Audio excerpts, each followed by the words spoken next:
And the man that needs no introduction across this great land, Dr. Ron Paul.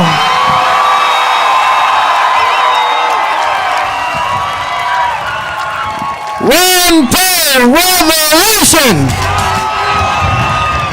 Ron Paul Revolution. Ron Paul Revolution.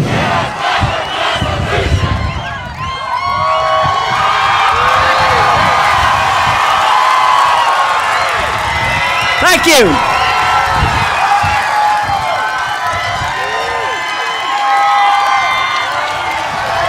Thank you, thank you.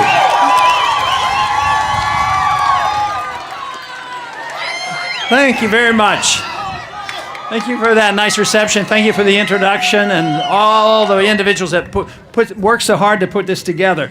Now, you can't quite see my wife, but my wife Carol's with me today. She's holding some roses. We have one granddaughter. We have 18 grandchildren, and we have one granddaughter. I'm not going to tell you what university she goes to, but our oldest grandson graduated from OU, so I don't know how he ended up out here. All his relatives that had graduated from a few of those Texas schools kept talking to him and talking to him. Nope, OU. But anyway, it's really, really great to be here today. And it's great to be involved in something that's very important to you and obviously very important to me. And that is the cause of liberty. You know, the other night in the debate, they asked us to use one word, and I was so tempted because that's really the one word that is the best. The word is liberty. That's what made the country great, and that's what we're losing, and that's why we're not so great anymore, and that's why there's a revolution going on. But I'm sure glad the revolution has arrived in Oklahoma because it is spreading. It's an intellectual revolution, and it's not going to be stopped. And you know, an idea whose time has come, it cannot be stopped by armies or any government. So we're really on a roll now as far as presenting our case and actually doing very well in the effort to accumulate delegates. You know, the name of the game. You know, sometimes they get confused on the voting and counting the votes, but so far right now they're admitting that we are in second place with delegate counts.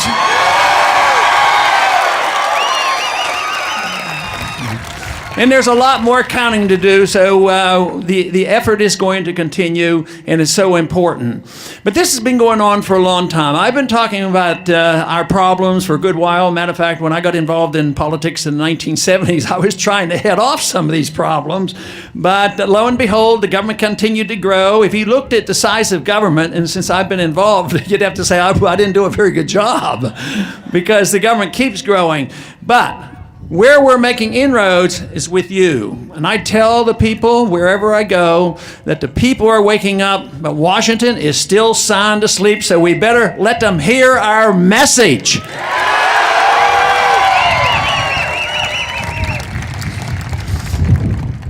Our country was started on a good note, never perfect. We had a great constitution. It had its shortcomings. They gave us a republic, but quite frankly, I do not believe we live in a republic anymore. And what we have, though, is we have the tradition of the rule of law and the tradition of the republic, and we have the enthusiasm for it, but we have a long way to go to restore the republic. And that means that we have to deal with the many problems that have come about for a very precise reason. I claim that most of the reason, if not all the reason, why we're in this political and economic mess is we have sent too many or have allowed too many to go to Washington who either didn't read or didn't understand and didn't take their oath of office seriously like they should.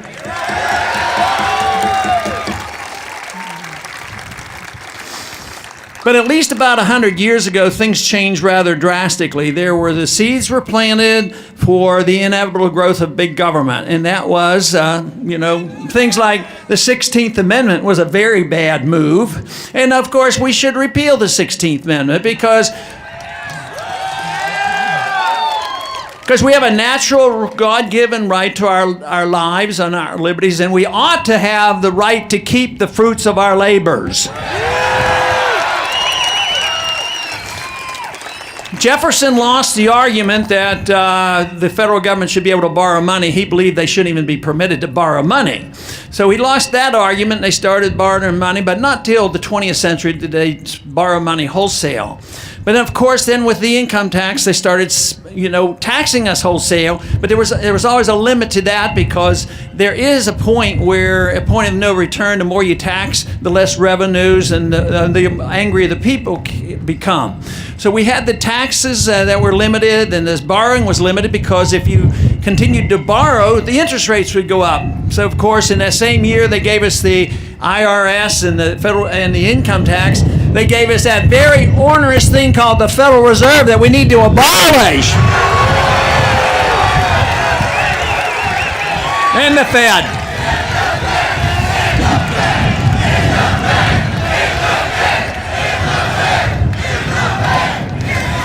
Of course, that was a guarantee that they would not end the Fed, but the Fed, would end the value of the dollar. And now, since the Fed has been in existence for 99 years, they've lost about 99% of the dollar's value from 1913. So in the next year is going to be an anniversary of sorts, a 100th year for the Federal Reserve. So we should celebrate by passing the bill that repeals the Federal Reserve Act.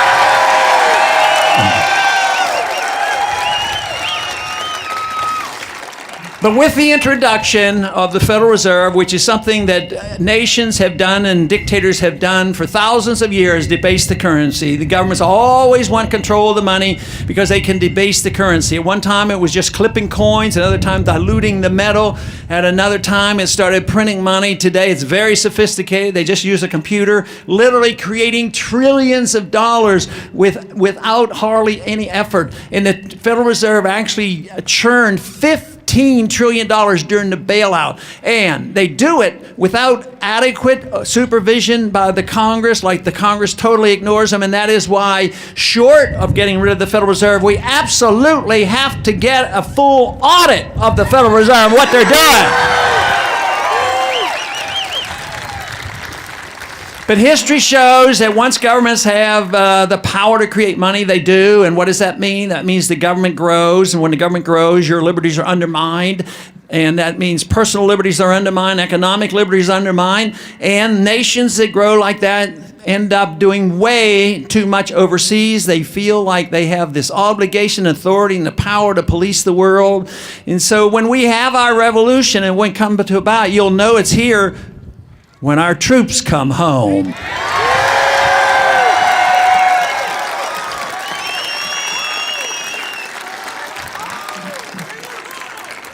The other night I argued that they weren't listening to my moral and my constitutional arguments for not starting another war and bringing the troops home. But there's an economic argument that they must listen to because it's a powerful argument.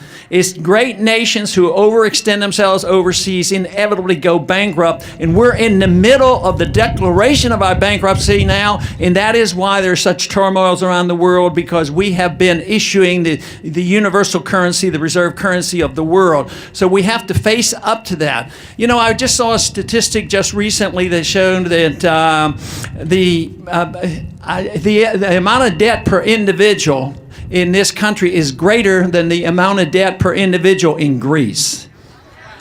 So that tells you how serious it is, but there's still a bit of trust in the dollars. We still print the money. They still take it overseas, and there's a lot of monetary mischief, and the central banks collude, and everybody has a stake in it because those who hold our dollars, even the Chinese, they're holding trillions of dollars. They have a stake at it because if there's a run on the dollar, they all suffer. But the market is more powerful than all governments. That is why the Bretton Woods, which was predicted to break down in 1971, did. That was the end of the gold standard because they didn't obey the rules of the gold standard. They kept printing the money. So the money supply grew and grew. They attacked the dollar, and finally that system broke apart. Of course, that was the year I got interested in politics because I thought that would definitely usher in a bigger age of big government, and this is what we've had for 40 years. So for 40 years, we've had a dollar bubble, a bond bubble, living beyond our means, a government that has not stopped growing, overextending ourselves overseas, and obviously attacking our civil liberties at home, at the same time undermining the productive capacity of this country. We are not a productive nation. We're living on borrowed money. We still have apparent wealth around the country, but it doesn't match up to the debt that we've accumulated. So if the Keynesian liberal economists are right, they believe that all you have to do is spend money, don't save money, spend money, borrow money, and print money, and you'll get yourself out of a recession or depression. So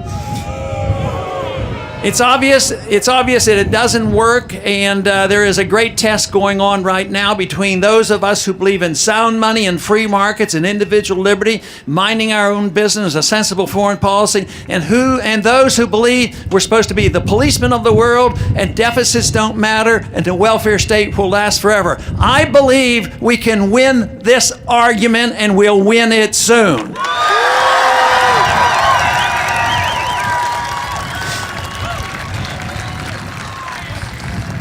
Wherever I go, the crowds come out, and the people in this country know exactly what's going on. And in Washington, they put you down, and they think that they have to take care of you from cradle to grave, and all they're doing is giving you debt and a burden. I'll tell you where they're not waking up. In Washington, they're still sound asleep. They don't hear from us yet, but that is our job, to hear from us and let them get the message what we need in this country, and that's more liberty.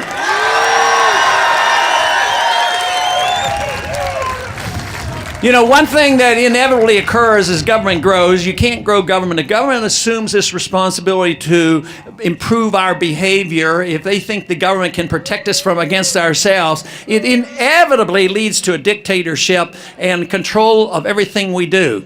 Generally in this country, we accept the notion that our government's not supposed to interfere with our religious value. You know, arguing the case for our hereafter and our eternity is pretty precious for a lot of people. But the government's supposed to stay out of it. The government's supposed to stay out of the business of telling us what books to read. But why is it that we have been so complacent for 100 years, accepting the notion that the government can tell us every single thing that we can do with our own bodies? And that is what we have to reject.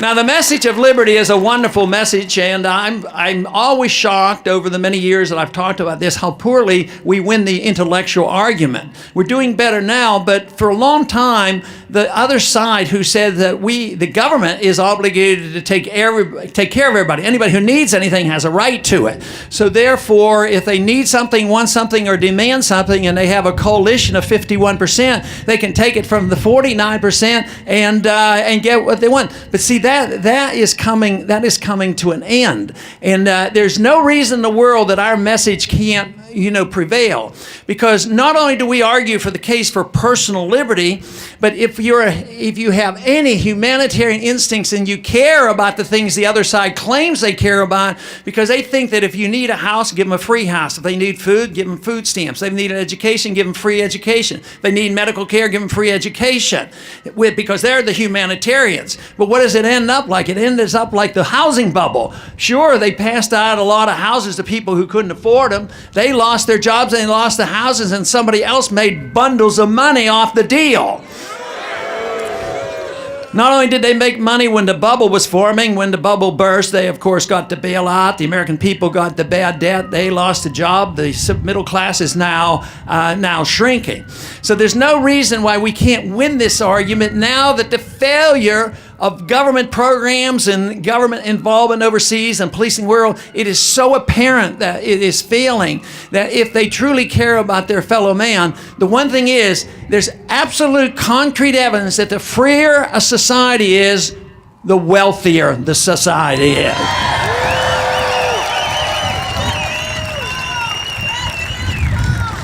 The one thing, too, that is so wonderful about the message is it brings people together. And because we've chopped freedom into bits and pieces. Some will defend half of the economic issues or more of the economic issues. Somebody else will defend maybe civil liberties to some degree in the First Amendment. But they don't come together because we should bring it together. The issue is liberty. And if you bring liberty together and you have a natural right to it, you don't even ask what you're going to, the other people who accept the principle, you don't ask them, what are you going to do with your liberty? That's like saying, well, if you get a job and work, I'm not going to ask you how you're going to spend your money, but you're obligated to spend it wisely and take care of yourself, and you can't, depend on others if you don't do a good job. So in a free society, we should all come together, not because of how we're going to use our liberties, because some people misuse their liberty.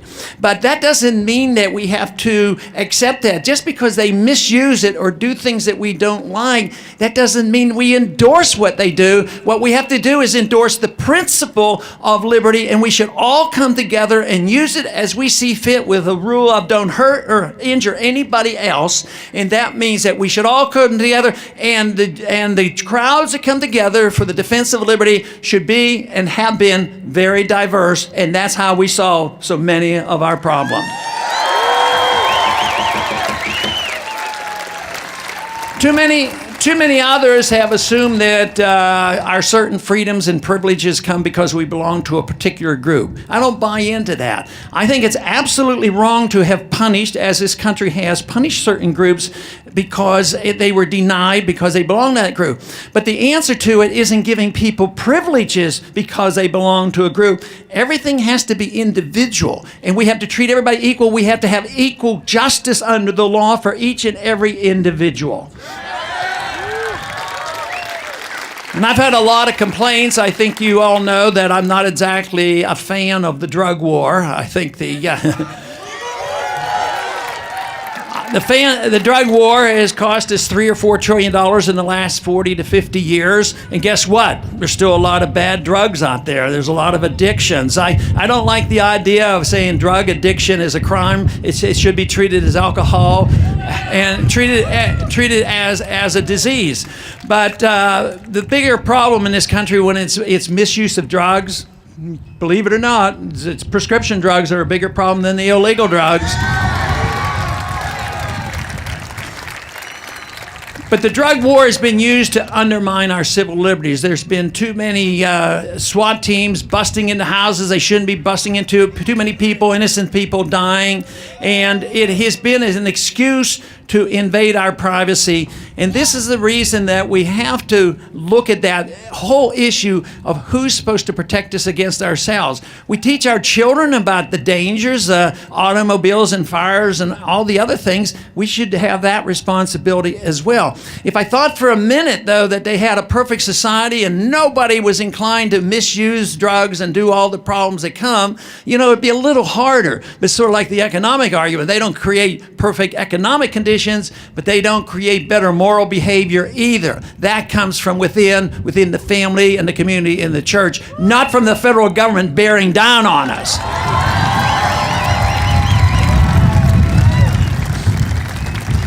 But in the last 10 years, not only has our foreign policy gone astray, and we are involved now in about 900 bases, 130 countries, and we're in such a mess. But in the last 10 years, the attack on civil liberties have been atrocious. After 9/11, which was a horrible, horrible day, but I think they've misunderstood 9/11. I don't believe for a minute that we were attacked because we're free and prosperous. There's a lot more to it than that. But guess who was attacked immediately after? Yes, we went over in Afghanistan and got involved in wars that had nothing to do with 9/11. And it took 10 years to find that one ringleader and get rid of him. But guess who got the attack? It was the American people. The American people got attacked by the passage of that very onerous Patriot Act that needs repealed.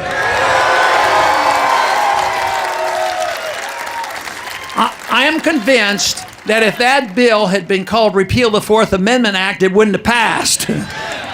So when we get around to repealing it, we're not going to say that we're going to repeal the Patriot Act. We're going to say, restore the Fourth Amendment to this country.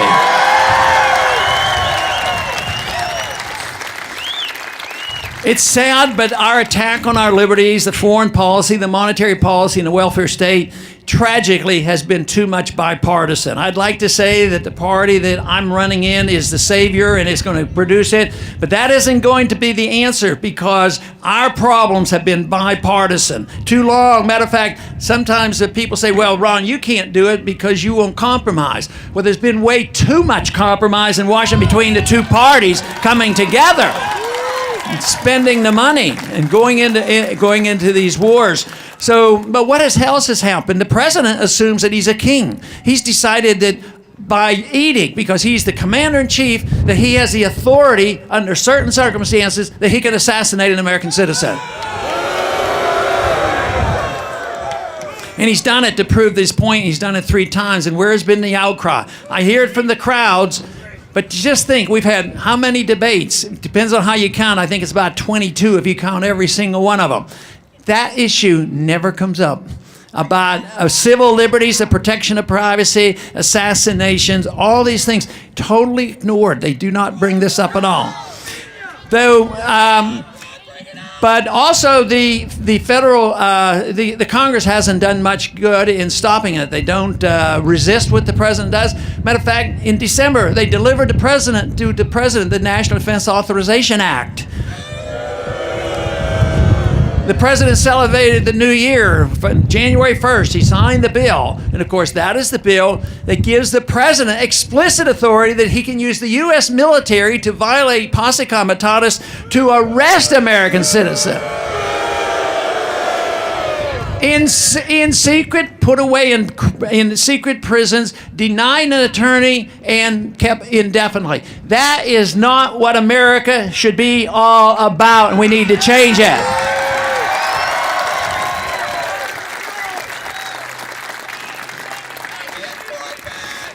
The number one issue that most people claim is the issue, and I believe it is a big issue, and that is the economy. The economy is very, very weak, and there's a claim that things are improving right now, but quite frankly, my own belief is that 6 months to a year, you're going to have people admitting that we're back in a recession because the statistics are superficial.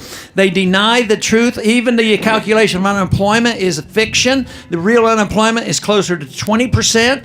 The real inflation rate, Bernanke says he can only steal 2% of your money per year, the value of your money, and he still thinks that's moral. But it's much more than that. The free market economists that use the old calculation of CPI, we're losing the value of our currency at 6%, and it's bound to get a lot worse. Just think of what's happening now with energy prices, and gasoline prices are going up. So that is a result of the inflation. A lot of people say, well, Bernanke will argue that, well, there's no inflation because he measures the CPI and then he fudges on the CPI. But the inflation is when they increase the money supply and distort the interest rate and distort the investments. And we have plenty of that. One of the consequences will be the prices going up. Educational costs going up, medical care costs going up, energy prices going up, housing prices going up, NASDAQ prices going up. Then they have to have a correction. So the real problem is this whole idea that you can do central economic planning by the Federal Reserve System. Just think about money. Money is 50% of every transaction because we measure everything. All our wages and prices, everything else, are measured by dollars, and they have total control over the dollars. But it's political control, it's special interest control, it protects the very wealthy, and a characteristic of the destruction of money. When governments come in and dilute the value of money, it inevitably takes wealth from the middle class and moves it to the wealthy class. I have nothing against wealthy people who earn their living honestly by providing good goods and services. But if they're wealthy because they have the inside track to government money and they know how to work the inflation system, or they get the contracts or part of the military-industrial complex, that is not fair and right. But the real tragedy is they end up getting the bailout. So the people who complain about Wall Street, they have something very correct about it. but they have to be careful not to condemn people who earn their living, but mainly if they're earning their living illegally. But it is true. The transfer of wealth occurs, and now our middle class is shrinking. It's smaller now. We had the largest middle class ever in the history of mankind, and the wealthiest. And though we didn't have a perfect society, we certainly had one that was something to brag about. But people argue the case, well, America is, an exceptional nation. And we certainly have a history that reveals a lot of exceptionalism, and we do have exceptional values. But the one thing is those who use this argument about exceptionalism say that we are so exceptional, we are so perfect, and we know everything that we ought to go and force ourselves on everybody else around the world to live like we do, and that's what's wrong. But if we restore the republic, get a good, healthy economy, have some money, defend property rights, and have a foreign policy that defends this country and not to police the world, and we set a good example where there's a lot of prosperity, more than any other country have, why wouldn't that be the best way to spread our message? By setting a standard.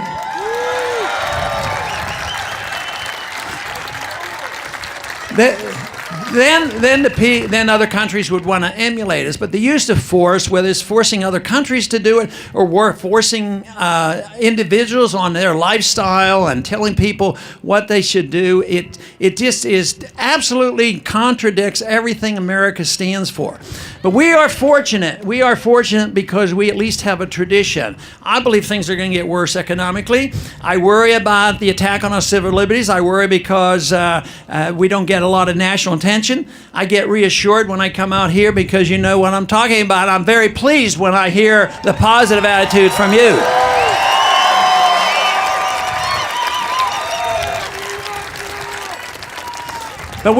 But we have to realize that, when push comes to shove, it could be a tough struggle. And that is why it's ideological, and it's not one party. When the revolution comes, and it's ideas of ideological revolution, it will be bipartisan. I remember very clearly back in 1971 when Nixon got us the gold standard and did all those things then.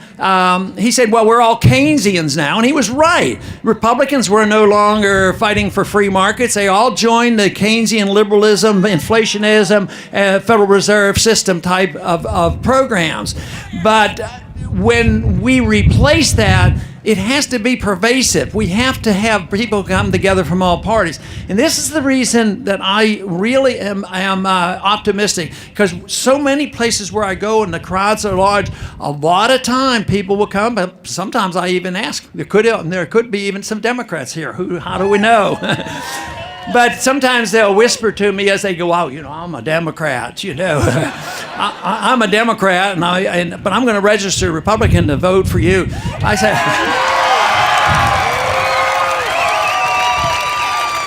I always thank them, and I appreciate it very much, but I tell them, just remember, all Republicans aren't the same. Be cautious. But no, and this is where the optimism should be. And we have a lot of great things going. We have an older population that knew something about these views and got disgusted and tired and dropped out because neither party gave them any answers. And now they're coming back into the fold. Some tell me they never got involved before. Some said, I quit about 20 years ago. And now they're coming back because they remember a different time and they understand what I'm talking about. But what's really exciting is this next generation. This generation is coming alive now. They're all for this.